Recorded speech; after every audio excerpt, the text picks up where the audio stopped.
সমস্ত জান্নাতে যাবে, জান্নাতে গেটে দাঁড়ানো থাকবে, জান্নাতে দরজা লাগানো থাকবে, তালা থাকবে। এমন সময় আদম আলাইহিস সালাতু ওয়াস সালাম বলবেন, রে জান্নাতি প্রহরীরা, জান্নাতে দরজা খুলে দাও, জান্নাতে প্রবেশ করব। ভিতর থেকে আওয়াজ আসবে, আপনার পরিচয় কি? আমি আদম নবী, সর্বপ্রথম নবী, আমার আগে কোনো নবী আসে নাই, আমি সর্বপ্রথম নবী, জান্নাতে প্রবেশ করতে চাই। ভিতর থেকে আওয়াজ আসবে, আদম নবী বেয়াদবি মাফ করবেন, এখনো জান্নাতে দরজা খোলার টাইম হয় নাই। আবার যখন বলবে, রে জান্নাতি প্রহরীরা, জান্নাতে দরজা খুলে দাও, আপনার পরিচয় কি? আমি নূহ নবী, শরীয়তের প্রথম নবী, বেয়াদবি মাফ করবেন, এখনো জান্নাতে দরজা খোলার টাইম হয় নাই। আবার যখন বলবে, রে জান্নাতি প্রহরীরা, জান্নাতে দরজা খুলে দাও, জান্নাতে প্রবেশ করব, আপনার পরিচয়? আমি তো ইব্রাহিম নবী, এখন টাইম হয় নাই। আবার যখন বলা হবে, রে জান্নাতি প্রহরীরা, জান্নাতে দরজা খুলে দাও, জান্নাতে প্রবেশ করব, জান্নাতি প্রহরীরা বলবে, আপনার পরিচয় কি? তিনি বলবেন, আমি মুসা নবী, ইব্রাহিম নবী, ঈসা নবী। এরকম ভাবে সমস্ত নবীরা যখন বলবে, পরিচয় দিবে, কিন্তু তালা খোলা হবে না। ভিতর থেকে আওয়াজ আসবে, আদম নবী শুনি, ঈসা নবী শুনি, মুসা নবী শুনি, ইব্রাহিম নবী শুনি, ঈসা নবী শুনি, দাউদ নবী, সমস্ত নবীর নাম শুনি, মুহাম্মদ নবীর নাম শুনি না কেন? তোমাদের মাঝে কি মুহাম্মদ নাই? না, তিনি আমাদের মাঝে নাই। তিনি কোথায় আছে? তিনি কিয়ামতের ময়দানে উম্মতি উম্মতি বলে কাঁদতেছে। আর কোন সুবহানাল্লাহ। সমস্ত নবীরা আল্লাহ কি বলবেন, প্রভু গো, জান্নাতে টিকে দিয়েছো আমাদের হাতে, জান্নাতে প্রবেশ করব, জান্নাতে তালা ঝুলানো আছে, জান্নাতের চাবি তো আমাদের হাতে নাই, রেখে দিয়েছো বিশ্ব নবীর হাতে। জান্নাতি হুররা, জান্নাতির প্রহরীরা বলে, জান্নাতি প্রহরী ওই সময় ডাক দেওয়া বলবে, শুনে রাখো, জান্নাতের চাবি কিন্তু আমাদের হাতে নাই, বিশ্ব নবীর হাতে। ওই বিশ্ব নবী কিয়ামতের ময়দানে কাঁদতেছে। সমস্ত নবীরা বলবে, প্রভু গো, জান্নাতে টিকে দিয়েছ, জান্নাতে প্রবেশ করব, কিন্তু চাবি রেখে দিয়েছো মুহাম্মদের হাতে। সুবহানাল্লাহ, যারা কন্যা আল্লাহ রাব্বুল আলামিন আমার নবীকে ডাক দিয়ে বলবেন, নবী আমার, আপনি উঠেন, জান্নাতে দরজা খুলে দেন, জান্নাতে তালা খুলে দেন, আপনি জান্নাতে যাবেন, আপনার সমস্ত উম্মতরা জান্নাতে যাবে, সমস্ত নবীরা জান্নাতে যাবে। আল্লাহ তাআলার কাছে ওই দিন আমার নবী ডাক দিয়ে বলবেন, প্রভু গো, যতক্ষণ পর্যন্ত আমার উম্মতের সঠিক ফায়সালা না হবে, ততক্ষণ পর্যন্ত জান্নাতে তালা আমি খুলব না। ওই আল্লাহ তাআলা বলেন, ওগো নবীজি, আপনাকে সান্ত্বনা দেওয়ার জন্য আয়াত নাযিল করেছি, ওয়ালাল আখিরাতু খায়রুল লাকা মিনাল উলা ওয়ালা সাওফা ইউতিকা রাব্বুকা ফাতারদা। নবী গো, আপনাকে এমন নিয়ামত দিয়েছি, দুনিয়া জিন্দেগির চাইতে আখিরাতের জিন্দেগি আপনার জন্য সুখময় হবে, মক্কা জিন্দেগির চাইতে আখিরাতের জিন্দেগি সুখময় হবে, মক্কা জিন্দেগির চাইতে আখিরাতের জিন্দেগি আপনার জন্য সুখময় হবে। ওয়ালা সাওফা ইউতিকা রাব্বুকা ফাতারদা। ওগো নবীজি, আপনাকে তো আমি আল্লাহ আগে জানিয়ে দিয়েছি, মক্কা জিন্দেগির চাইতে আমি আল্লাহ তাআলা মদিনা জিন্দেগির নিয়ামত আমি আল্লাহ বাড়ায়া দিব, দুনিয়া জিন্দেগির চাইতে আখিরাতের নিয়ামত আমি আল্লাহ বাড়ায়া দিব। এরকম ভাবে আপনাকে সান্ত্বনা দিলাম, সূরা কাউসার নাযিলকে সান্ত্বনা দিয়েছি, বিভিন্ন ভাবে আপনাকে সান্ত্বনা দিয়েছি। আগল নবীজি, আর কাঁদবেন না, আপনি মাথা উঠান, আপনি সুপারিশ করবেন, তাকে সুপারিশ করবেন, আমি আল্লাহ তাকে তার সুপারিশের বিনিময়ে জান্নাতের অধিবাসী করে দিব। ونشهد أن سيدنا وسندنا وحبيبنا ومولانا محمدا عبده ورسوله الذي أرسل إلى الناس كافة بشيرا ونذيرا وداعيا إلى الله بإذنه وسراجا منيرا. أما بعد، فقد قال الله تعالى في كلام المجيد وفي فرقانه الحميد أعوذ بالله من الشيطان الرجيم بسم الله الرحمن الرحيم إن الذين آمنوا وعملوا الصالحات كانت لهم جنات الفردوس نزلا صدق الله العظيم وصدق رسوله النبي الكريم ونحن على ذلك من الشاهدين والشاكرين والحمد لله رب العالمين صلى الله على سيدنا ومولانا محمد وعلى آله وأصحابه وسلم بلغ العلا بكماله كشف الدجى بجماله حسنت جميع خصاله صلوا عليه وآله إلهي دکھا دے ہمیں الہی بنا دے ہمیں غبار مدینہ بلغ العلا بکمالہ کشف الدجى بجمالہ حسنت جميع خصاله صلوا عليه وآله الحمد لله আমি আপনাদের সামনে সূরা কাফের 107 নম্বর আয়াতে কারিমা তেলাওয়াত করেছি। যে আয়াতে আল্লাহ রাব্বুল আলামিন আমাদেরকে বলেন ইন্নাল্লাযীনা আমানু ওয়া আমিলুস সালিহাত কানাত লাহুম জান্নাতুল ফিরদাউসি নুজুলা। নিশ্চয় যারা ঈমান এনেছে এবং নেক আমল করেছে আল্লাহ রাব্বুল আলামিন তাদেরকে জান্নাতুল ফিরদাউসের মেহমান বানাবেন। আল্লাহ রাব্বুল আলামিন আমাদেরকে মেহমান বলে সম্বোধন করেছেন। আল্লাহ তাআলা আমাদেরকে কেন মেহমান বলে সম্বোধন করেছেন এই কারণটা পরবর্তীতে বলা হবে। তবে তার আগে আমরা জানতে চাই, বুঝতে চাই, পৃথিবীতে আল্লাহ রাব্বুল আলামিন যত মানুষ সৃষ্টি করেছেন, পাঠাইছেন, প্রত্যেক মানুষকে কাজ করার যোগ্যতা দিয়ে আল্লাহ পাক দুনিয়াতে পাঠাইছেন। এই কাজ হয়তো দুনিয়াবি কাজ হবে আর না হয় উখরবি কাজ হবে।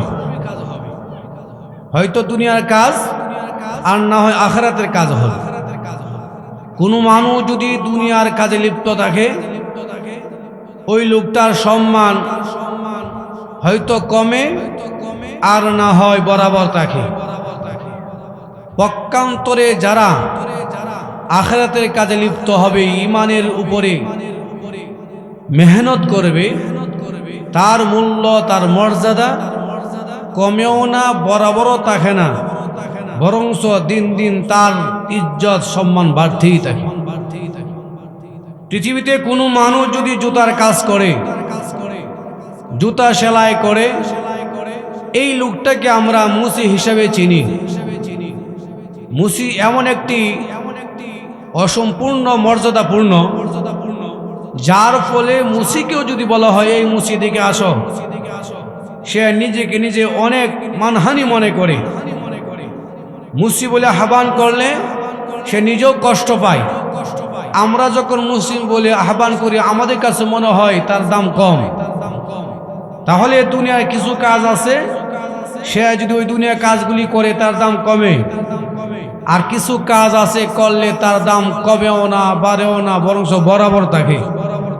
যেমন কোনো মানুষ যদি কৃষি কাজ করে, কৃষি কাজ করতে করতে করতে করতে কৃষি মন্ত্রী হতে পারে না, সে কিন্তু কৃষকই থাকে, ঠিক কিনা যারা বলেন, কৃষকই থাকে। তো ওই লোকটাকে যদি আপনি ডাক দেন, হে কৃষক এদিকে আসো, এতে তার মানহানি হয় না, তার সম্মান নষ্ট হয় না, মোটামুটি সম্মান বরাবর থাকে। পক্ষান্তরে যারা ইমানের উপরে মেহনত করে তাদের দাম মূল্য কমেও না বরাবরও থাকে না, বরং দিন দিন বাড়তেই থাকে। জুড়ে বলে সুবহানাল্লাহ। সম্মানিত উপস্থিতি, কিভাবে একজন নিম্ন ইমানদার যিনি হবে, এর চাইতে নিম্ন ইমান কারো হতে পারে না, এর চাইতে নিচে কোন ইমান নাই। এমন ইমানদারকে আল্লাহ রাব্বুল আলামিন এমন পৃথিবী 10টা পৃথিবী সমতুল্য জান্নাত আল্লাহ পাক দান করে। আর দুনিয়াতে তার মূল্য রাসূল করিম সাল্লাল্লাহু আলাইহি ওয়াসাল্লাম বলেছেন, লা তাকুমুস সাআতু হাত্তা ইউকালা ফিল আরদি আল্লাহ আল্লাহ। পৃথিবী ধ্বংস হবে না যতদিন পর্যন্ত একজন আল্লাহ আল্লাহ বলনেওয়ালা থাকবে। গোটা পৃথিবীর মানুষ যদি কোটি কোটি টাকার মালিক হয়ে যায়, কিন্তু তার ভিতরে ঈমান নামক দৌলত সম্পদ নাই, ওই সমস্ত লোকের জন্য পৃথিবী আল্লাহ রাব্বুল আলামিন কায়েম রাখবেন না। কিন্তু এমন একজন লোক ক্ষেত কামারে কাজ করে, মাটি কাটে, দিন মজুর, দিনের বেলা আনলে রাত্রে খাইতে পারে, এমন একটা লোকের ভিতরে ঈমান আছে। এমন একটা লোক আল্লাহ আল্লাহ বলনেওয়ালা। আল্লাহর নবী বলেন, যদিও তুমি গরীব, কিন্তু তোমার জন্য আল্লাহ রাব্বুল আলামিন গোটা পৃথিবী ঠিক রেখেছে। এই পৃথিবীতে একজন ইমানদারের কারণে যত শক্তিধর শক্তিশালী বেঈমান কাফের দুনিয়াতে বসবাস করুক না কেন, এই দুনিয়াতে আলো বাতাস সে আহার করতেছে, আলো বাতাস গ্রহণ করতেছে একজন ইমানদারের জন্য। ইমানদার যদি না থাকে এই পৃথিবী আল্লাহ রাখবেন না, মুহূর্তের ভিতরে আল্লাহ তাআলা ধ্বংস করে দিবেন। তাহলে আন্দাজ করেন আপনি আমার মূল্য কতটুকু, ঠিক কিনা জোরে বলে। দুনিয়াতে দেখা যায় বরযাত্রী, পাড়া প্রতিবেশী, আত্মীয় স্বজন খাবার খায় বরের উসিলায়, ঠিক কিনা জোরে বলে। জামাইয়ের উসিলায় সকলেই খাবার খায়, বাড়ির কুকুর বিড়াল পর্যন্ত হাড্ডি খাইতে পারে, কিন্তু কুকুর জানে না কার উসিলায় খাবার খায়। ঠিক তদ্রূপ ভাবে মুসলমানের উসিলায় বেঈমান কাফেররা খাবার খায়, এই কুকুর নামক বেঈমান কাফেররা জানে না কার উসিলায় খাবার খায়। বর যখন বের হয়ে আসে, কুকুর ভক করে আওয়াজ করতে একটা সেকেন্ড দেরি করে না, তার মানে হচ্ছে তুমি কে, কার নামে খাবার খাইলো, কার নামে সিন্নি খাইলো, মোল্লা চিনল না। ওই কুকুর যেরকম ভাবে বরকে চিনে না যার উসিলায় খাবার খায়, বেঈমান কাফেররাও চিনে না কার উসিলায় খাবার খায়। কুকুর যেরকম ভাবে ভক করে গালি দেয়, জিজ্ঞাসা করে তুমি কে, ঠিক তদ্রূপ বেঈমান কাফেররাও ওই ইমানদারের জন্য খায়, সুযোগ পাইলে জঙ্গিবাদ বলে আখ্যায়িত করে। ওই কুকুর জানে না কার উসিলায় খাবার খায়, সুযোগ যদি পায় ওই বরের পায়ের গোছার মধ্যে কামড় দেয়। ঠিক তদ্রূপভাবে গোটা বিশ্বের মুসলমান তার উসিলায় খাবার খায় বেঈমান কাফেররা, তারা জানে না কার উসিলা খাবার খায়। এরপরেও ওই বিমান কাফেররা কুকুর যেরকম ভাবে বরকে না চিনে বক করে গালি দেয়, বরকে না চিনে তাকে তার পায়ে গুছায় খামো দেয়, ঠিক তদ্রুপভাবে ইসরায়েলি বাহিনী, সন্ত্রাস বাহিনী মুসলমান হামাসের উপর আক্রমণ করে। যেরকম ঠিক কিনা? কারো সিলাই খাবার খাইলো, মূল্য ছিল না। একজন ইমানদারের মূল্য কতটুকু? ইমানের উপরে যে সমস্ত লোকেরা মেহনত করে তার দাম দিন দিন বাড়তেই থাকে। হযরত মুসা আলাইহিস সালাতু সালাম তিনি দেখতে পাইলেন একজন আল্লাহর ওলি, তিনি উনাকে যখন ভীমরুলে কামড়ায়, প্রতি কামড়ে কামড়ে উনি আলহামদুলিল্লাহ বলেন। ওনাকে মুসা আলাইহিস সালাতু সালাম জিজ্ঞেস করলো, আপনাকে ভীমরুলে কামড়ায়, আপনি প্রতি কামড়ে কামড়ে আলহামদুলিল্লাহ বলেন, ব্যাপারটা কি? তখন তিনি বলে, আল্লাহ তাআলা আমাকে অসুস্থ রেখে ইহসান করেছেন।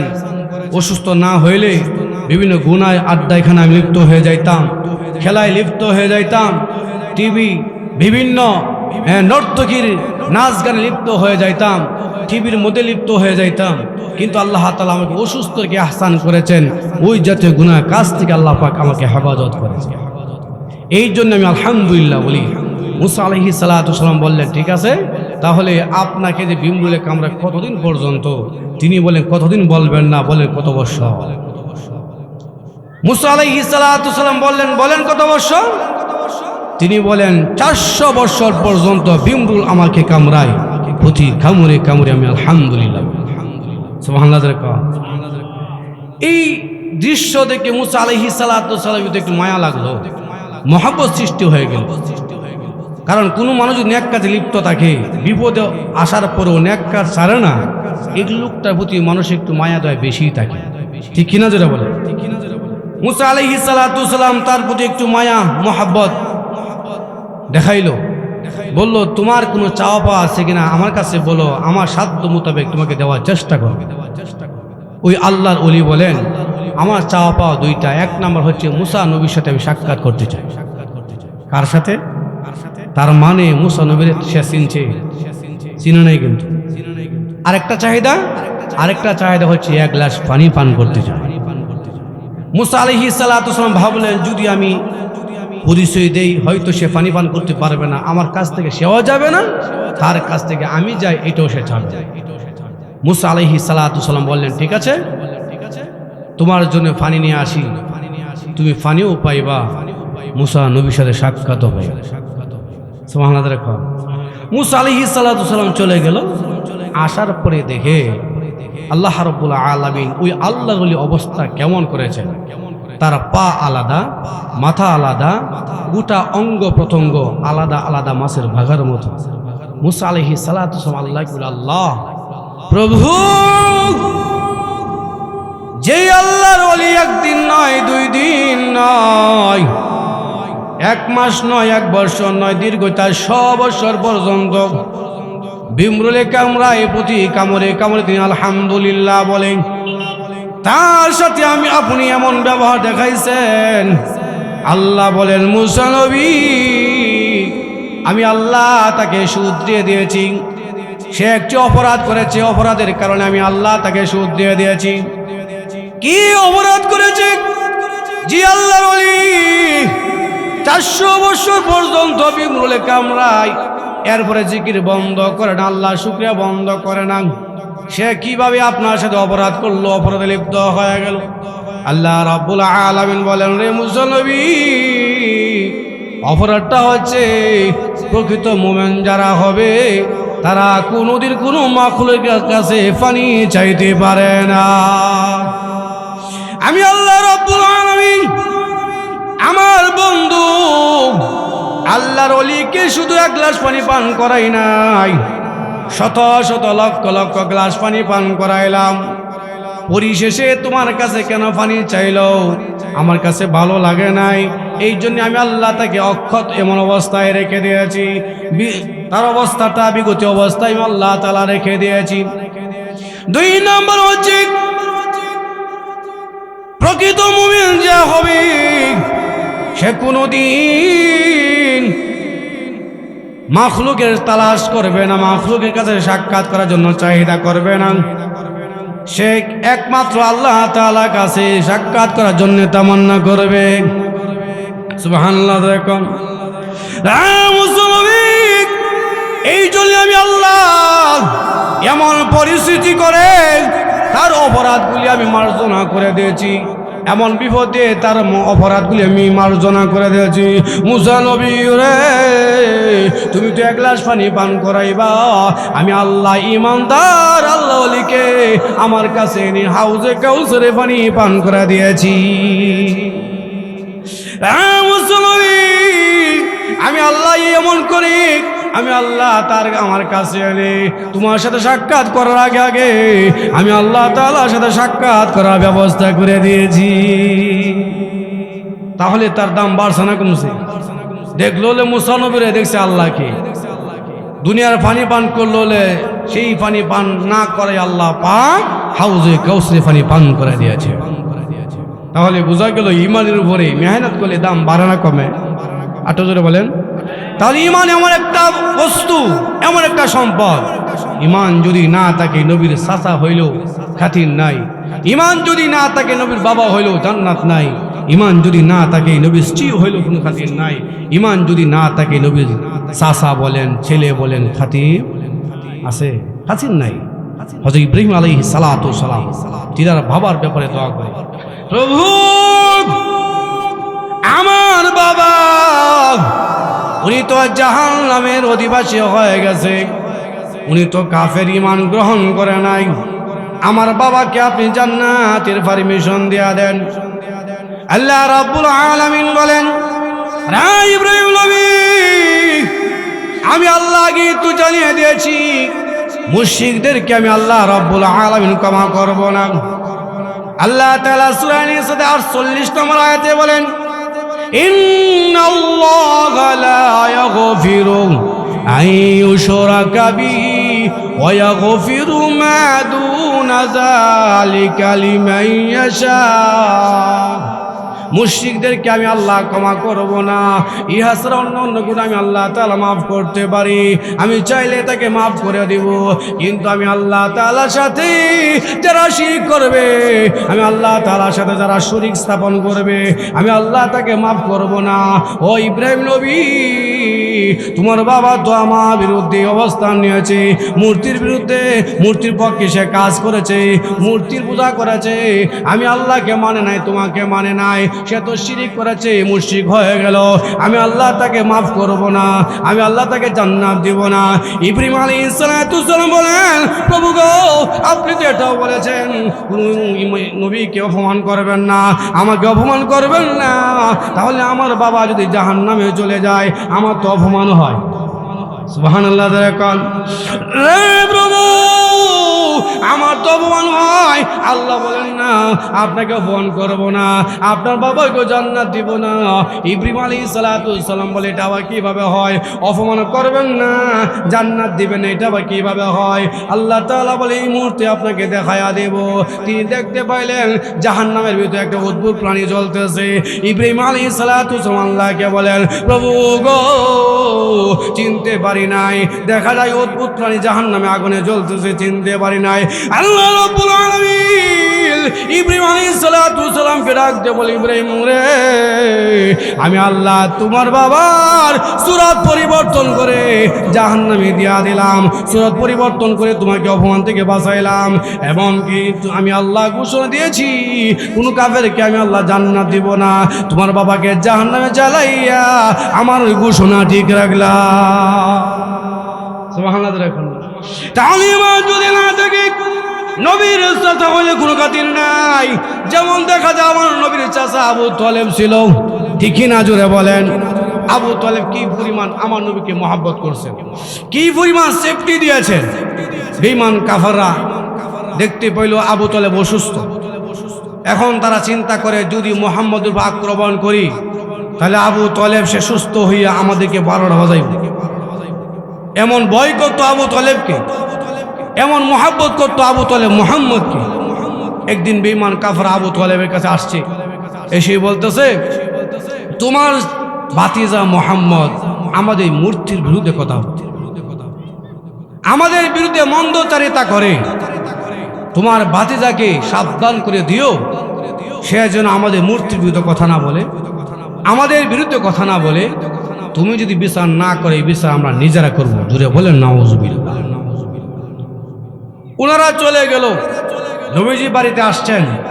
আবু তালেব বলেন, ভাতিজা তুমি এক ধর্ম পালন করো, আমি আরেক ধর্ম পালন করি, কিন্তু রক্ত তো এক, আমার রক্ত তো এক, তোমার রক্ত এক, কাজেই তোমার উপরে কেউ আক্রমণ করব, আমার মহাব্বতের অবস্থান থেকে বলতেছি আমি সহ্য করব। অতএব তাদের বিরুদ্ধে কথা বলল না, মূর্তির বিরুদ্ধে কথা বলবো না। মূর্তির বিরুদ্ধে কথা বললে তারা আমাকে বলে গেছে আমি বিচার না করে তারা নিজেরাই বিচার করো। অত আমি চাই না তোমার উপর আক্রমণ করো। রাসূল বললেন, চাচা আপনি তো মহাব্বতের স্থান থেকে বলেছেন, তারা আমিও স্পষ্টভাবে বলে দিতে চাই, তারা যদি আমার এক হাতে সূর্য দেয় আর এক হাতে চন্দ্র দেয়, আর যদি বলে অসম্ভব কাজটা সম্ভব করে দিলাম, কালিমার দাওয়াত ছেড়ে দাও, চাচাগো আমি বলে দিচ্ছি মুহূর্তের জন্য কালিমার দাওয়াত বন্ধ হবে না। সুবহানাল্লাহ। আবু তালেব বলেন, ভাতিজা এত সাহসিকতা কইছো, যাও তোমার কাজ তুমি করো, আমি বেঁচে থাকতে তোমার গায়ে একটা ফুলের টোকা লাগতে আমি দিব না। কেমন মহব্বত করছে। এই আবু তালেব যখন দুনিয়ার থেকে চলে যাবে, এমন অবস্থায় রাসূল বললেন, চাচা যারা কাফের তাদেরকে সুপারিশ করে জান্নাতে নেওয়ার কোনো সিস্টেম নেই, কোনো নবীর অধিকার নাই।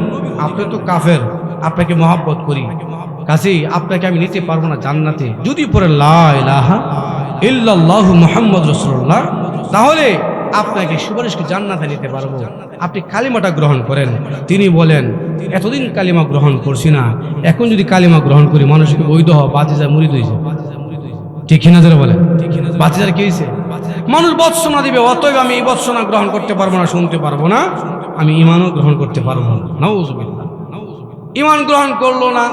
উনি যখন দুনিয়ার থেকে চলে গেল, কবরে আমার নবী আলীকে নিয়ে কবরে পাশে গেছে, দেখো আল্লাহ মাফ করে দাও না। সুবহানাল্লাহ। আল্লাহ বলেন, ইয়া রাসূলুল্লাহ, ওগো আল্লাহর নবী, আপনার জন্য গোটা পৃথিবী আমি আল্লাহ বানাইলাম, আপনি সুপারিশ করলে জান্নাতে আমি দেয়া দিব, কিন্তু ইমান থাকতে ইমান না থাকলে আমি দিতে পারবো না। আমি আল্লাহ আপনাকে মহব্বত করি বলে আপনার নাম কোরআনে আমি উচ্চারণ করি নাই, আপনার গুণ নিয়ে আপনাকে আপনার নাম উচ্চারণ করেছি, আপনাকে সান্ত্বনা দেওয়ার জন্য বিভিন্ন আয়াত নাযিল করে দিয়েছি।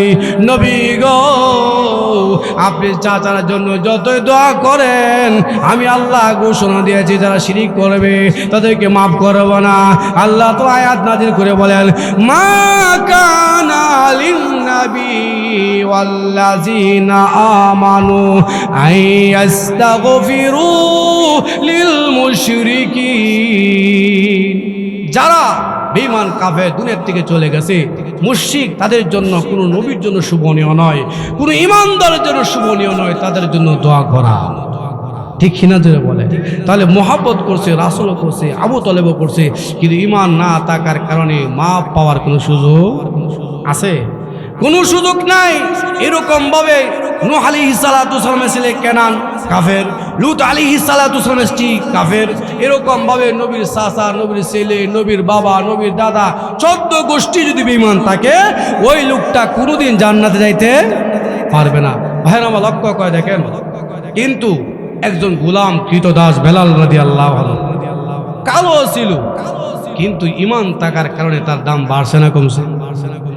রাসূল যখন মেরাজে চলে গেলেন, রাসূলের আগে আগে জান্নাতের ভিতরে স্যান্ডেল আওয়াজ শোনা যায়।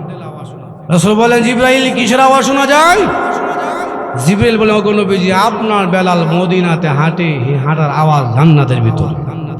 আর জোরে কোন সুবহানাল্লাহ। নবীজি বেলালকে বলেন, রে বেলাল, তুমি কি আমল করো যে আমলের কারণে জান্নাতের ভিতরে তোমার স্যান্ডেল আওয়াজ শুনতে পেয়েছি? বেলাল রাদিয়াল্লাহু আনহু বলেন, ওগো নবীজি, আমার ভিতরে তেমন কোনো আমল নাই, একটাই আমল আছে, উযু যখন ছুটে যায় উযু করে মসজিদে ঢুকে 2 রাকাত নামাজ আদায় করি। এই জন্য মনে হয় আল্লাহ রাব্বুল আলামিন আমাকে এত মর্যাদা দিয়েছে। এই বেলালকে আমার নবী বলেন, ওরে বেলাল, আমি যখন জান্নাতে যাব, জান্নাতের চাবি থাকবে আমি বিশ্ব নবীর হাতে। জোরে বলুন সুবহানাল্লাহ। সমস্ত জান্নাতে যাবে, জান্নাতে গেটে দাঁড়ানো থাকবে, জান্নাতে দরজা লাগানো থাকবে, তালা থাকবে। এমন সময় আদম আলাইহিস সালাতু ওয়াস সালাম বলবেন, রে জান্নাতি প্রহরীরা, জান্নাতে দরজা খুলে দাও, জান্নাতে প্রবেশ করব। ভিতর থেকে আওয়াজ আসবে, আপনার পরিচয় কি? আমি আদম নবী, সর্বপ্রথম নবী, আমার আগে কোনো নবী আসে নাই, আমি সর্বপ্রথম নবী, জান্নাতে প্রবেশ করতে চাই। ভিতর থেকে আওয়াজ আসবে, আদম নবী বেয়াদবি মাফ করবেন, এখনো জান্নাতে দরজা খোলার টাইম হয় নাই। আবার যখন বলবে, রে জান্নাতি প্রহরীরা, জান্নাতে দরজা খুলে দাও, আপনার পরিচয় কি? আমি নূহ নবী, শরীয়তের প্রথম নবী, বেয়াদবি মাফ করবেন, এখন জান্নাতে দরজা খোলার টাইম হয় নাই। আবার যখন বলবে, রে জান্নাতি প্রহরীরা, জান্নাতে দরজা খুলে দাও, জান্নাতে প্রবেশ করব, আপনার পরিচয়? আমি তো ইব্রাহিম নবী, এখন টাইম হয় নাই। আবার যখন বলা হবে, রে জান্নাতি প্রহরীরা, জান্নাতে দরজা খুলে দাও, জান্নাতে প্রবেশ করব, জান্নাতি প্রহরীরা বলবে, আপনার পরিচয় কি? তিনি বলবেন, আমি মুসা নবী, ইব্রাহিম নবী, ঈসা নবী। এরকম ভাবে সমস্ত নবীরা যখন বলবে, পরিচয় দিবে, কিন্তু তালা খোলা হবে না। ভিতর থেকে আওয়াজ আসবে, আদম নবী শুনি, ঈসা নবী শুনি, মুসা নবী শুনি, ইব্রাহিম নবী শুনি, ঈসা নবী শুনি, দাউদ নবী, সমস্ত নবীর নাম শুনি, মুহাম্মদ নবীর নাম শুনি না কেন? তোমাদের মাঝে কি মুহাম্মদ নাই? না, তিনি আমাদের মাঝে নাই। তিনি কোথায় আছে? তিনি কিয়ামতের ময়দানে উম্মতি উম্মতি বলে কাঁদতেছে। আর কোন সুবহানাল্লাহ।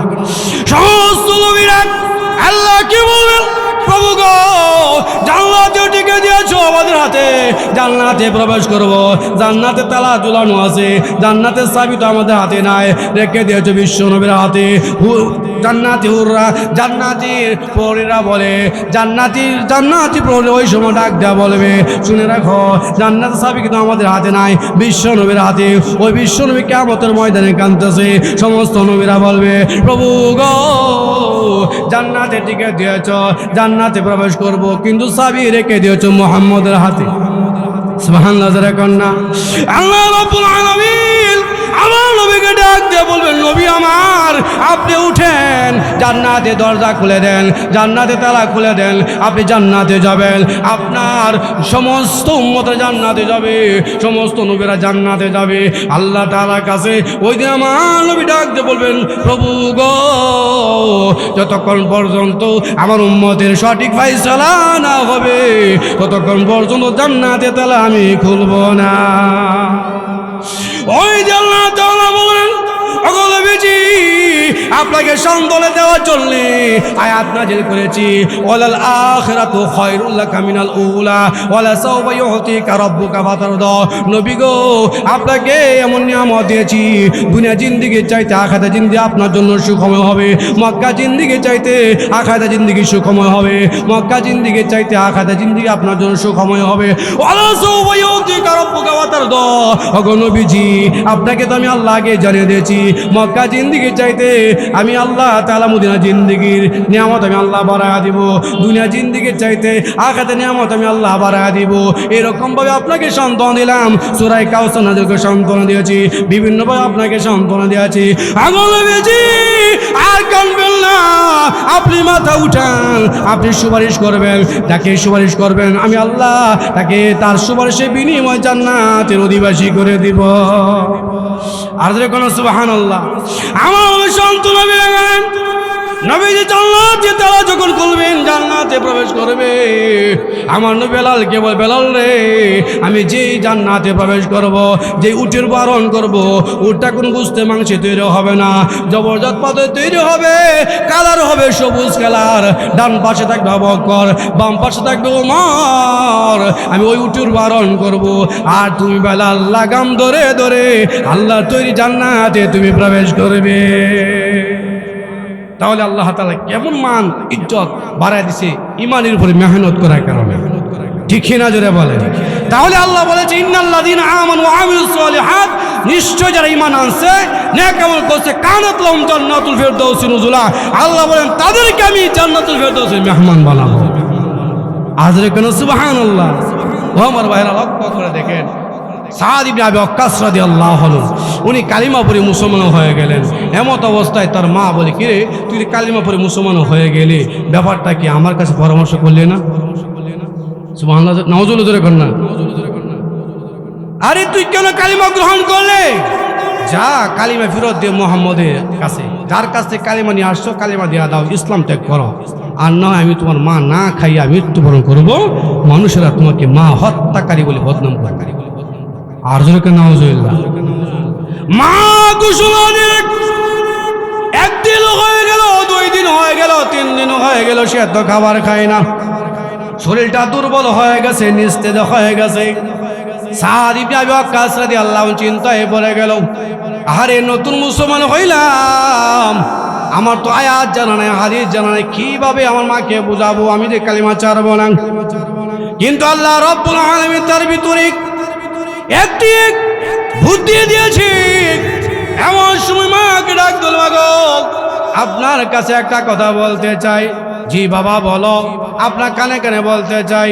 মা বাসে এই কথাই বলবে, যদি আমি মৃত্যুবরণ করি মানুষেরা তাকে মা হত্যাকারীর বদনাম করবে, মা হত্যাকারী বলে তাকে লজ্জা দিবে, হয়তো ইসলাম ছেড়ে দিবে। এই জন্য মা মুস্কি হাসি দিয়া বলে, বাবারে বল কি বলবে? কান দিয়া দিল। এমন সময় সাদ ইবনে আবি ওয়াক্কাস রাদিয়াল্লাহু আনহু বলেন, আল্লাহ রাব্বুল আলামিন আপনাকে একটি প্রাণ দান করেছে, আমি কালিমা গ্রহণ করেছি, এই জন্য আপনি মৃত্যুবরণ করলেন না খাইয়া। আবার আরেকটি প্রাণ দান করেছে, আমি কালিমা গ্রহণ করার কারণে না খাইয়া মৃত্যুবরণ করলেন, আরেকটি প্রাণ দান করেছে। এরকম ভাবে একটা নয়, 2টা নয়, 100 প্রাণ যদি আল্লাহ পাক দান করে গো, আমি যে ইসলাম গ্রহণ করেছি বিন্দু পরিমাণ ইসলাম ছাড়ব না। এমন সময় সাদের মা বলেন, আমি মরণ হয়ে গেল, সে তো কালিমা ছাড়বে না, বুঝতে পেরেছি, কাজে না খাইয়া মরলে কোনো লাভ নাই। ঠিক হিরাজুরে বলেন, এই কে কই আসো, খাবার নিয়ে আসো। সুবহানাল্লাহ জোরে কর না। আমার ভাইয়েরা, ফেরাউনের দাসী মা সেটা, ফেরাউনের নাম জানে না এমন কোনো মুসলমান আছে? তো 13 বছর পর্যন্ত রাষ্ট্র চালাইছে, শেষ পর্যন্ত খুদা দাবি করছে। খুদা দাবি করার পরে এখানে অনেক লম্বা আলোচনা আছে। শেষের কথাটা হচ্ছে, যে কথা বোঝার উদ্দেশ্য হচ্ছে, উনার পরে একজন বান্দি ছিল, দাসী ছিল, তার নাম ছিল মাশেতা। কি ছিল? মাশেতা ছিল। কথা বুঝতেছেন? আর যারা বলেন মাশেতা ছিল। ওই মাশেতা একদিন ফেরাউনের মেয়ের মাথা আশ্রাইতে ছিল, শিরুনি পড়ে গেছে, শিরুনি উঠাইল, বিসমিল্লাহ বলে। সুবহানাল্লাহ। ফেরাউনের মেয়ে বলে, কি ও তুমি যে নাম লইলা, আল্লাহর নাম লইলা, কার নাম লইছ? তুমি কি আমার বাবার নাম লইছ? আরে তোমার বাবার নাম লইব কেমনে? আমি এমন আল্লাহর নাম লইছি যে আল্লাহ তোমারে বানাইছে, আমারে বানাইছে, গোটা পৃথিবী সৃষ্টি করেছে। আর ধরে কোন সুবহানাল্লাহ। তাই নাকি? মাসে থেকে তার বাবার কাছে বলে, বাবা সারা দুনিয়ার মানুষ আপনাকে আল্লাহ মানে, ঘরের তো হাতুলির তোলে কাশি দেখি, কাশি দেহ না, কথা কয় না। আপনার দাসী মাসেতা, সে তো ঈমান আনছে মুসা নবীর আল্লাহর উপরে, হারুন নবীর আল্লাহর উপরে, আপনাকে তো ঈমান গ্রহণ করে না, আপনাকে আল্লাহ হিসেবে মানে না, তাই নাকি? কে মাসেতা, তুই বুঝে আমাকে মানুষ না? না মানি না। দেখ পরিণতি খারাপ হবে, যতই হোক কোনো আপত্তি নাই। পরিণতি হইল, তোমার তো 2টা মেয়ে আছে, 2টা মেয়েকে আমি কি করে দিব? গরম তেলের মধ্যে ছেড়ে দেব, এমনকি তোমারও গরম তেলে ছেড়ে দিব। ঈমান যদি আমার না মানো, আমাকে যদি আল্লাহ হিসাবে না মানো, তখন তিনি বলে, তুমি তো 2টা মেয়ের কথা কইছো, আমার 3টা মেয়ে থাকলেও আমি গরম তেলে ছেড়ে দিতাম, কোনো আপত্তি থাকবে? সুবহানাল্লাহ। এখন ঈমান কেমন একটা জিনিস। ফেরাউন গরম তেল কইরা তার মেয়েকে ছেড়ে দিছে, মার মন তো সহ্য হয় না। সুবহানাল্লাহ। এখন না, প্রভু আমার মাসুম বাচ্চা কি অপরাধ করেছে, যাকে ফেরাউন গরম তেলে ছাইরা দিয়েছে? মার মন কোন রকম ভাবে মানাইতে পারে না। আল্লাহ রাব্বুল আলামিন দেখা দিয়েছে, তার মেয়ের রূহটা যখন উপরের দিকে যায়, জান্নাতের দিকে যায়, এমন সময় সন্তান ডাকতে বলে, মা গো চিন্তা করিও না, ধৈর্য ধরো, তোমার সাথে জান্নাতে আমার সাক্ষাৎ হবে। আর রাখনা সুবহানাল্লাহ। যেই মাত্র ওই মেয়েকে ছেড়ে দিয়েছি গরম পানি গরম তেলের ভিতরে, অবশেষে যেই মেয়েটা ছোট ছিল দুধ পান করে, এই বাচ্চার প্রতি মার মহব্বত কম থাকে না বেশি থাকে?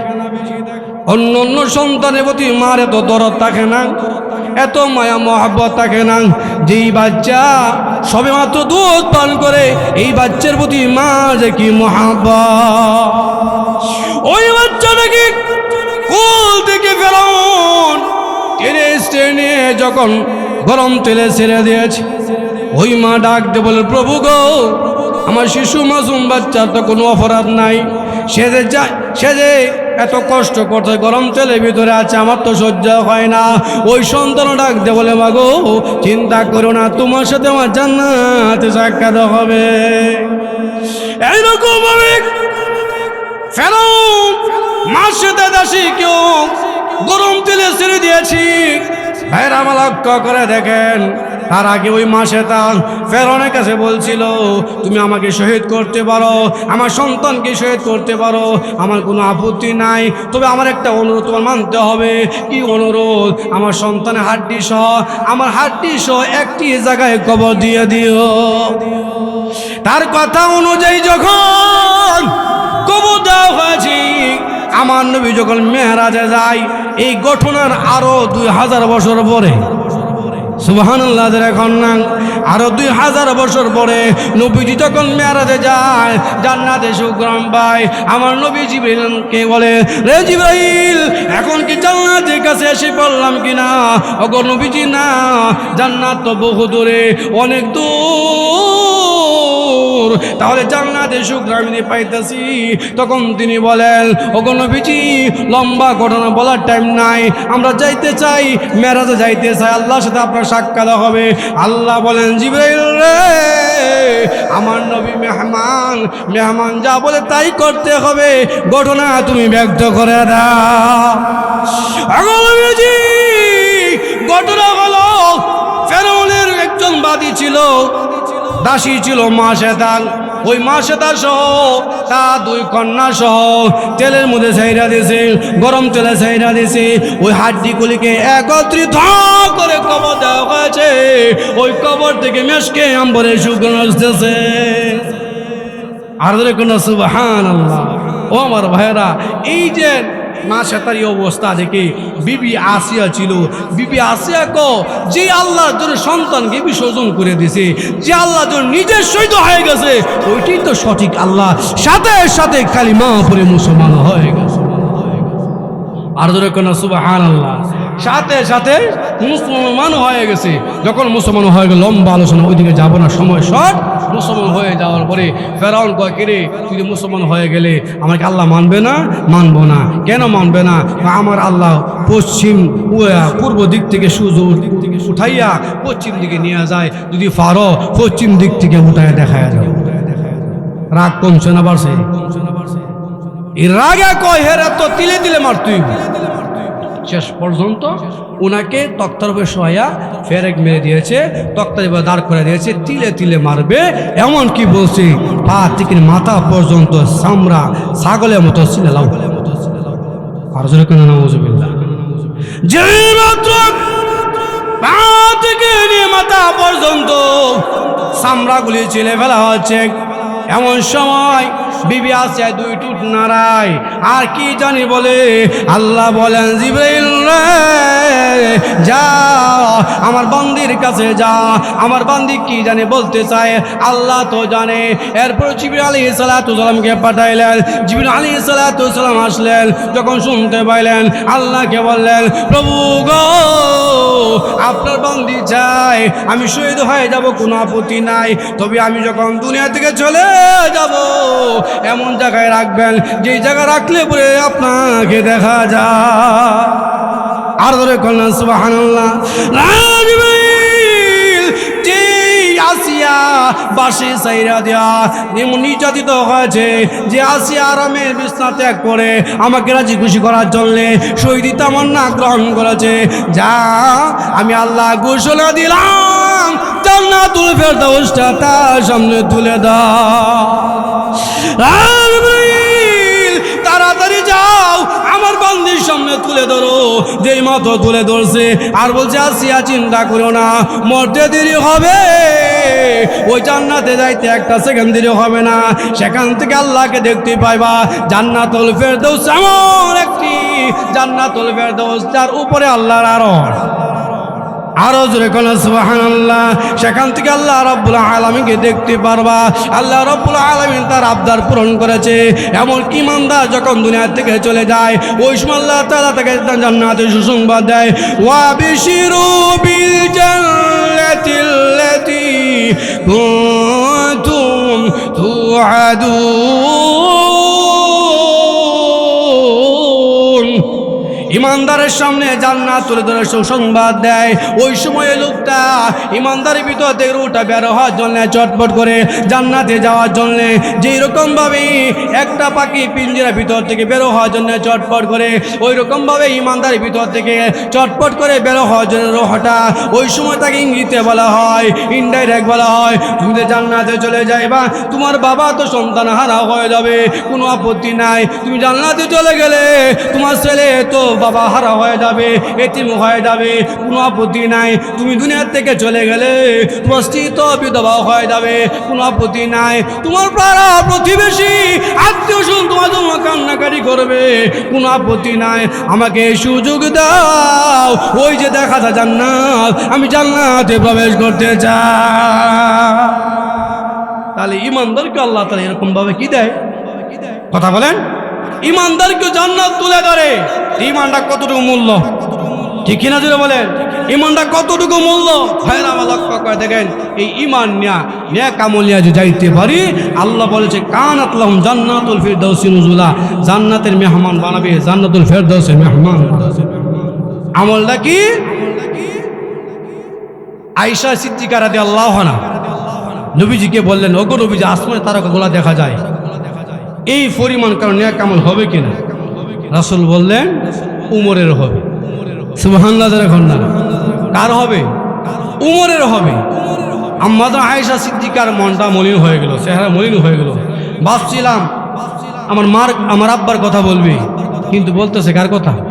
উমরের কথা। রাসূল আয়েশা মুখটা মলিন করছো, আসমানের তারকাগুলি গুলি শেষ করা সম্ভব, উমরের আমলগুলি গুলি শেষ করা সম্ভব, কিন্তু তোমার বাবা হিজরতের একদিনের নেক আমল গুলি শেষ করা সম্ভব নয়। আর যেরকম সুবহানাল্লাহ।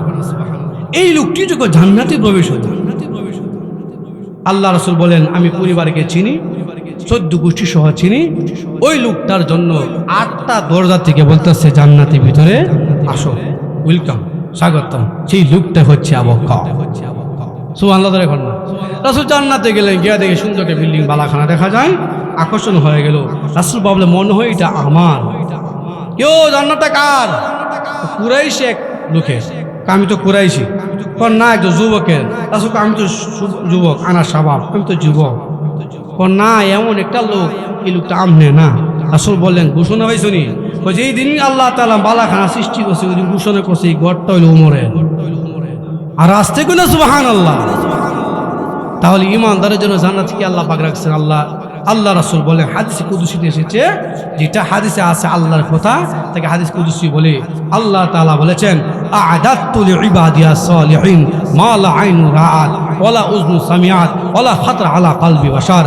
আমি ইমানদারের জন্য, বান্দাবান্দির জন্য, নেককার বান্দাবান্দির জন্য জান্নাতে যা রাখছি, মা লা আইনু রাআত, কোনদিন দেখে নাই, ওয়ালা উযনু সামিআত, শুনে নাই, ওয়ালা খাতার আলা কলবি বাশার, কোনদিন সে ধারণা করতে পারে নাই। আর যখন সুবহানাল্লাহ ধারণা করতেও পারে নাই। রাসূল বলে মাউযু সাউতিন ফিল জান্নাহ খায়রুম মিনাদ দুনিয়া মা ফিহা। জান্নাতের ভিতরে একটা সাবুক রাখা জায়গা কি মূল্য হবে জানো? গোটা পৃথিবী সহ ভিতরে যা আছে বিক্রি করলেও হবে। আর যখন সুবহানাল্লাহ আল্লাহ রাসূল বলেন, ইন্না ফিল জান্নাতি লাসুকান মা ফিহা শিরাআন ওয়ালা বাইউন। ইল্লা সুরু মিনার রিজালি ওয়ান নিসাই ফাইজাস্তার রাজুলু দাখালা ফিহা। আল্লাহর নবী বলেন জান্নাতের ভিতরে একটা মার্কেট হবে, একটা বাজার হবে, সেখানে কোনো বেচা কেনা বাজার নয়, সেখানে সুন্দর সুন্দর যুবক ঝুলে থাকবে, সুন্দর সুন্দর যুবতী ঝুলে থাকবে। আপনি সেখানে গিয়ে বলবেন আমার চেহারা তো ভালো নয়, আমার সুতামদের অধিকারী নাই, ওই রকম যুবকের মতো যদি হয়ে যাইতাম সাথে সাথে হয়ে যাবে। মহিলা যখন বলেন আমাকে আমার স্বামী পছন্দ করে না, আমি কালো হওয়ার কারণে ওই যে সুন্দর একটা মেয়ে দেখা যায়, হয়ে গেলে বলে হয়তো সাথে সাথে হয়ে যাবে। এই যে পরিবর্তন হয়ে গেল দুনিয়াতে দেখা যায় শেয়ারের মাধ্যমে একজন আরেকজনের কাছে নিতে পারে, আছে না নাই? ঠিক তদ্রুপভাবে ওই দিন আপনি যে পরিবর্তন হয়ে গেলেন, আপনার পরিবর্তন আপনার স্ত্রীর কাছে চলে যাবে, স্ত্রীর পরিবর্তন আপনার কাছে এসে পড়বে। জান্নাতের ভিতরে একটি গাছ আছে, আল্লাহর নবী বলেন ইন্না ফিল জান্নাতি শাজারাতান ইয়াসিরু রাকিব ফি জিল্লিহা মিয়াতু আমিন লা ইয়াকতাউহা।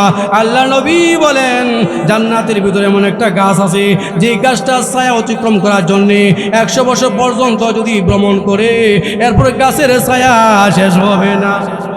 নবীজি বলেন ওই গাছটা তুবা, ওই গাছটা মূল হচ্ছে জাওহারাতে তৈরি, মূল হচ্ছে স্বর্ণ, শাখা প্রশাখা হচ্ছে জাওহারাতে তৈরি। ওই গাছের ফল এমন হবে এত মিষ্টি হবে পাখিরা খাবে, কি আপনার কাছে সে বলবে আমি তুবা গাছে ফল খেয়েছি, আমি খুব সুস্বাদু, আমার এক ডানা এক পাকার মধ্যে গুস্তের বুনা আছে চুল জাতীয়, আরেক ডানার মধ্যে শুকনা জাতীয় বুনা আছে। আর দেখুন সুবহানাল্লাহ, জান্নাতের ভিতরে মার্কেটে এত বড়, তার চাইতে জান্নাতের চাইতে আরো বড় হবে তার মাঠটা কেমন বড়। জিবরিল আলাইহিস সালাতু ওয়াস সালাম আল্লাহকে বলেন প্রভু গো আমাকে 600 ডানা দিয়েছেন, 600 পাকা দিয়েছেন, একটা ডানা উত্তোলন করলে গোটা পৃথিবী বুকিং হয়ে যায়, আমি তো 600 ডানা একসাথে ছাড়তে পারি না, আমার একটা তামান্না, আমার একটা আকাঙ্ক্ষা জান্নাতের মাঠটা আমি ভ্রমণ করব। আল্লাহ রাব্বুল আলামিন ওই দিন বললেন জিবরাইল না রে না, ওই জান্নাতের মাঠের কোন কুল কিনার পাইবা না, তুমি পারবা না, আল্লাহ একটু সুযোগ দাও না, যেহেতু আশা করছো আমি আল্লাহ সুযোগ দিলাম। ওই জিবরাইল মাঠটা অতিক্রম করার জন্যে যখন নাকি তার পাকা উড়াবে, 600 রানা একসাথে উঠাইবে, নিচের দিকে নামাইবে, উঠাইবে, নিচের দিকে নামাইবে, এরকমভাবে 70 বছর পর্যন্ত পাকা উঠাইবে নামাইবে, ক্লান্ত হয়ে যাবে। এমন সময় আল্লাহ তাআলার কাছে বলবে প্রভু গো 70 বছর পর্যন্ত পাকা উঠাইলাম নামাইলাম, ক্লান্ত হয়ে গেছি গো, আল্লাহ এখনো মাঠের কুল কিনার পাই নাই, তবে আমি জানতে চাই কতটুকু মাঠ অতিক্রম করেছি। আল্লাহ রাব্বুল আলামিন ওই দিন বলবেন জিবরাইল ওই মাঠের কোনা তুমি অতিক্রম করেছ। আর দেখুন না সুবহানাল্লাহ, তাহলে কি নাচ দেবো সেখানে দেওয়া হবে, সময় তো নাই, ওইদিকে যাওয়া যাবে না। ভাইরা লক্ষ্য করে দেখেন ওই জান্নাতের ভিতরে আল্লাহ তাআলা রুচি পরিবর্তন করে করে আপনার সামনে খাবার নিয়ে আসবে, রুচি পরিবর্তন করে করে আপনার সামনে আপনার স্ত্রীকে নিয়ে আসবে, হুরকে নিয়ে আসবে, এমনকি একটা আপেল যখন দেবে, এক একটা বড়ই জান্নাতে বড়ই হবে মুহাদ্দিসিনে কেরাম বলেন 12 মনোজন। একটা বড়ই যদি হয় 12 মনোজন তাহলে আপেল শুরু না বড় কথা বলেন, তো ওই আপেল এত বিশাল হবে আপনি কেমনি ধরবেন? আসলে আপনাকে 120 হাত লম্বা আদম নবীর মতো লম্বা বানাইব, 7 হাত প্রশস্ত করব, ইউসুফ নবীর মতো সুন্দর দিব, দাউদ নবীর মতো কণ্ঠ হবে, আমার নবীর চরিত্র হবে। আর যখন সুবহানাল্লাহ তার সামনে যখন আপেল দিবে, আপেল ভাঙ্গার সাথে সাথে চমকে উঠবে, সুবহানাল্লাহ। প্রভু আপেলের ভিতরে সুন্দরী বউ দেখা যায়, হীরামণি মুক্তা খচিত কাপড় পরিধান করান, চিন্তায় পড়ে যাবে এটা আবার কিভাবে সম্ভব হয়। আল্লাহ ওই দিন বলবেন আমি আল্লাহ দুনিয়াতে দৃষ্টান্ত রেখে দিয়েছি, একটা সিমের ভিতরে পোকা রেখে দিয়েছি, মালিক কিন্তু বুঝতে পারে না, বেগুনের ভিতরে পোকা রেখে দিয়েছি, মালিকে বুঝতে পারে না। দুনিয়াতে যদি একটা সিমের ভিতরে আমি আল্লাহ পোকা রাখতে পারি, আপেলের ভিতরে কি সুন্দরী বউ রাখতে পারবো না? রে জান্নাতি বান্দা, আমি আল্লাহ ওই আপেলের সাথে তোরে পুরস্কার দিয়েছি, আর কন্যা সুবহানাল্লাহ, আমি আল্লাহ তোরে পুরস্কার দিয়েছি। আল্লাহ রাব্বুল আলামিন জান্নাতের ভিতরে আপনি আমার জন্য এই সমস্ত হুর রেখেছেন। আল্লাহর নবী বলেন ওই হুররা যেই সমস্ত উন্না পড়বে, উন্না নিচে থাকবে মতি, গোটা পৃথিবী বিক্রি করলো একটা মতি সমতুল্য হবে না। তারা এত সুন্দর হবে, 70 গজ কাপড় পরলেও তাদের হাড্ডির ভিতরে মজ্জা সহ দেখা যায়, যেহেতু সুন্দর। আজরে কন্যা সুবহানাল্লাহ, ওই দিন আপনি বলবেন আরে তোমরা এত সুন্দর, কেমনি সুন্দর হইলা? তখন বলবে আল্লাহ তাআলা একটা সাগর রাখছে, যেই সাগরটা লাল কালার, যেই সাগরটার মধ্যে মেশক আম্বরে সুগন্ধি, সেখানে আল্লাহ তাআলা তাই একটা পাথর রাখছেন। ওই পাথর থেকে আল্লাহ তাআলা তাজাল্লি দিয়েছে, এতে থেকে আমাদের সৃষ্টি হয়েছে। আজরে কন্যা সুবহানাল্লাহ, ইহা থেকে আমাদের সৃষ্টি, তাই নাকি? তাহলে তোমরা এখান থেকে সৃষ্টি হইলা বুঝতে পারলাম। কতদিন পর্যন্ত যে এখানে আসো তোমরাই বালা জানো, তবে এক জায়গাতে থাকলে তো বেশি দিন ভালো লাগার কথা না। তোমরা কাছে ভালো লাগছে নি? লাগবে না কেন? যদি সুখের জিন্দিগি হয় 1 মাস হইলে মনে হয় 1 সপ্তাহ হয়েছে, ঠিকই না জোরে বলে? যদি বিপদের দিন হয়, আরে কবে আইব সুখের দিন? আমরা সুখেতে আছি, আমার মধ্যে কষ্ট বলতে কিছু কথা বলে কিছুই নাই। আমরা তোমার জন্য অপেক্ষা করছি এবং তোমার জন্য আমরা গান বানাইছি। কি বানাইছি? কথা বলেন, কি বানাইছি? তোমার জন্য আমরা কি বানাইছি? গান বানাইছি। নাহনুল খালিদাতু ফালা নাবিদু, নাহনুল খালিদাতু ফালা নাবিদু, ونحن النعيمات فلا نباس ونحن الرازيات فلا نسخط طوبى لمن كان لنا وكنا له। এই গান গাবি আর বলবি আমরা সব সময় তোমার জন্য আছি, কোনোদিন ধ্বংস হব না। দুনিয়ার স্ত্রী তালাক হয়ে যায়, দুনিয়ার স্ত্রী আপনি বেঁচে থাকলে আপনার স্ত্রী বেঁচে থাকে না, এরকম হয়। আপনি চলে গেলে স্ত্রী বেঁচে থাকে, একসাথে হওয়ার সম্ভাবনা নাই। কিন্তু আমাদের মধ্যে এমন আছে কোনোদিন তালাক হবে না, তোমার সাথে চিরস্থায়ীভাবে থাকবো। আমরা সুখে শান্তিতে থাকবো। দুনিয়ার নারীরা বলতে পারবে না স্বামীর কাছে পরিপূর্ণ সুখ পাইছি, হয়তো কাপড় পাইলে কাপড় নাই, কাপড় পাইলে লিপস্টিক নাই। কথা কয় না? একটা না একটা সমস্যায় থাকে। মহিলারা পরিপূর্ণভাবে স্বামীর প্রতি সন্তুষ্ট থাকতে পারে না। ওই যে জান্নাতি হুররা বলবি আমাদের মধ্যে এরকম কোনো টেনশন নাই, আমরা সুখে শান্তিতে থাকবো। অনাহানু রাজিয়াতু ফালা নাসখাতু, তোমরা আমার প্রতি রাজি থাকবা, আমিও তোমাদের প্রতি রাজি, কোনোদিন অসন্তুষ্ট হব না। ঠিক কিনা যারা বলেন? কিন্তু কোন পুরুষ এই কথা বলতে পারবে না, আমার স্ত্রী বলছে সবসময় আপনার প্রতি রাজি, আমি বুকে হাত দিয়ে কইতে পারবেন তো? আপনার বউ কইছে আমি আপনার প্রতি রাজি, সারা জীবনের কথা কইছি, মনে আসেনি? বরংস বলে 40 বছর হয়েছে একটা তেনাও পাইছি, কয় কি কয় না? 40 বছর কি লেংটা আসি? তাহলে এই হলো দুনিয়া, দুঃখার জিন্দিগি তো, এটা নাম দুনিয়া। জান্নাতি নারীরা, জান্নাতি হুররা বলবে আমরা তোমরা হই সন্তোষ না, তুবা লিমান কানা লানা ওয়া কুন্না লাহু, তোমাকে পাইয়া আমি দোনো, আমাকে পাইয়া তুমি দোনো, এটা নামই তো শান্তি, ঠিক না? কোনো বউ যদি বলে তোমার যেহেতু পাইছি আর কিছু দরকার, তোমার যেহেতু পাইছি অট্টালিকা দরকার নাই, জঙ্গলতা হোম কোনো আপত্তি নাই, এটার নামই তো শান্তি। কথা কয় না, কয় না। যাই হোক, সময় যেহেতু শর্ট, ওইদিকে যাব না। আমি যে আয়াত নিয়েছিলাম সে আয়াত আল্লাহ তাআলা বলেছেন ইন্নাল্লাযীনা আমানু ওয়া আমিলুস সালিহাত কানাত লাহুম জান্নাতুল ফিরদাউসি নুজুলা, যারা ঈমান আনছে, নেক আমল করছে, জান্নাতের মেহমান আল্লাহ পাক বানাবে। তো আল্লাহ পাক মেহমান বললো কেন? মেহমান বলতে তো আমরা এটাই বুঝি, মেহমান আসছে আবার চলে যাবে, ঠিক না কথাটা? আপনার মেয়ে জামে আসছে আবার চলে যাবে, আসছে আবার চলে যাবে, এটা তো নিয়ম। আল্লাহ জান্নাতে দেওয়ার পরে কি আবার বাইরে করে দিব? আল্লাহ বলে খালিদিনা ফিহা, স্থায়ীভাবে থাকবো। সুবহানাল্লাহ। আরেকটা কারণ হচ্ছে মেহমান বলার কারণ হচ্ছে, মেহমান মানে জানেন না আমাদের কিফা খাইছে। আপনার বাড়িতে যদি মেয়ে জামাই আসে, মেয়ে জামাই জানেনি আপনার ওয়াইফে কিফা খাইছে, সে কিন্তু জানে না, অকল্পনীয়ভাবে তার সামনে খাবার আসে। আল্লাহ এই কথা বোঝানোর উদ্দেশ্য হচ্ছে মেহমান মানে তোমার সামনে জান্নাতে এমন খাবার দেবো তুমি চিন্তাও করতে পারবা না, প্রতি ওয়াক্তে আমি আল্লাহ 82,000 খাবার আইটেম দিয়েছি। আজরে কোনো সুবহানাল্লাহ। আপনি বলবেন আরে আমরা একসাথে এক বন্ধুর সাথে মাহফিলে গেলাম, একসাথে খাবার খেলাম, একসাথে সব কিছু করলাম, এখন কিছু খাবারটা রাখি দিই না, আমার বে হিসাবে দেওয়া দিব, বন্ধু হিসাবে দেওয়া দিব।